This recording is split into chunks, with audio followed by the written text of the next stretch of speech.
அகமாற்றம் தரும் இறை அனுபவம். நள்ளிரவில் கிரேச்சோவில் நிறைவேற்றப்பட்ட திருப்பலியில் தூய பிரான்சிஸ் நற்செய்தி வாசகத்தை தன் இனிய குரலில் முழங்கினார்.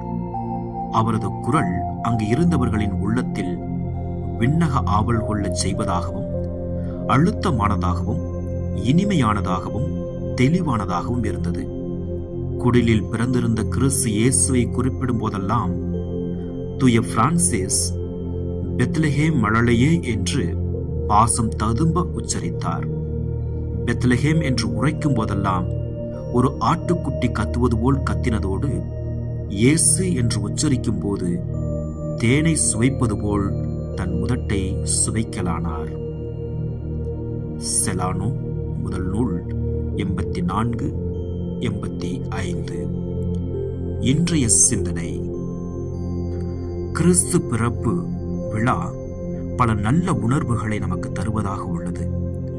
அவை மேலோட்டமான மாற்றங்களாக இல்லாமல் நம்மில் விண்ணக ஆவலையும், நமது சொல்லில் இனிமையையும், செயலில் பணிவையும் பரிவையும் ஏற்படுத்தும் என்றால் எவ்வளவு நல்லதாக இருந்திடும். வார்த்தை ஊனுருவாகும் இந்த பெருவிழா ஊன் சார்ந்த எல்லா நிலைகளிலும் மாற்றத்தையும் எழுச்சியையும் ஏற்படுத்துவதாக இருந்திட வேண்டும்.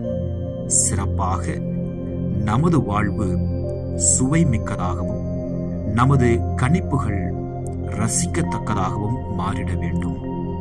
வார்த்தை அனுபவபூர்வமான உடல் தன்மை கொண்டது போல நமது வார்த்தைகள் நடைமுறை நிஜங்களாக மாற ஆவண செய்வோம்.